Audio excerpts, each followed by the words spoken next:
शिवात्मानकम् श्रीरुद्ररूपम् ध्यायेत् शुद्धस्फटिकसङ्काशम् त्रिनेत्रम् पञ्चवक्त्रकम् गङ्गाधरम् दशभुजम् सर्वाभरणभूषितम् नीलग्रीवम् शशाङ्काङ्कम् नागयज्ञोपवेदिनम् व्याघ्रधर्मोत्तरीयम् च वरेण्यमभयप्रदम् कमण्डलवक्षसूत्राणाधारिणम् शूलपाणिनम् ज्वलन्तम् पिङ्गलजटाशिखामद्योतधारिणम् वृषस्कन्धसमारोढम् उमादेहार्थधारिणम् अमृतेनात्मदम् शान्तम् दिव्यभोगसमन्वितम् दिग्देवता समायुक्तम् सुरासुरनमस्कृतम् नित्यम् च शाश्वतम् शुद्धम् ध्रुवमक्षरमव्ययम् सर्वव्यापिनमीशानम् रुद्रम् वै विश्वरूपिणम् एवम् ध्यात्वा द्विजः सम्यक् ततो यजनमारभेत् अथातो रुद्रस्नानार्चनाभिषेकविधिम् व्याख्यास्यामः आदितयेव तीर्थे स्नात्वा उदेत्य शुचिः रजतो ब्रह्मचारी शुक्रवासादेवाभिमुखस्थित्वा आत्मनि देवता स्थापयेत् प्रजनने ब्रह्मा तिष्ठतु पादयोर्विष्णुस्तिष्ठतु हस्तयोर्हरस्तिष्ठतु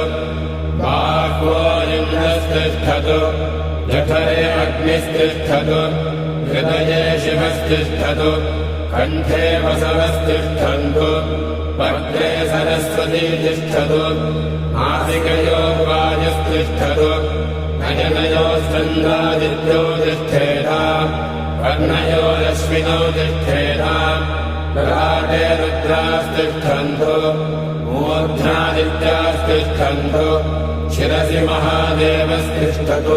शिखायाम् वामदेवस्तिष्ठतु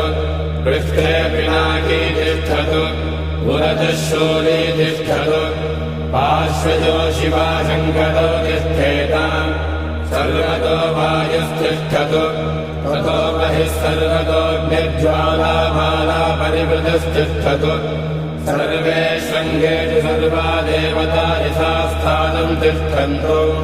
मागुम् रक्षन्तु ॐ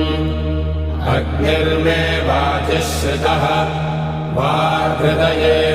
हृदयम् मयि अहममृते अमृतम् ब्रह्मणि वायुर्मे प्राणे श्रितः प्राणो हृदये हृदयम् मयि अहममृते अमृतम् ब्रह्मणि सूर्यो मे चक्षुषि श्रितः चक्षुर्हृदये हृदयम् मयि अहममृते अमृतम् ब्रह्मणि चन्द्रमा मे मनसि श्रितः मनो हृदये हृदयम् मयि अहममृते अमृतम् ब्रह्मणि दिशो मे श्रोत्रे श्रिताः श्रोत्रगुम् हृदये हृदयम् मयि अहममृते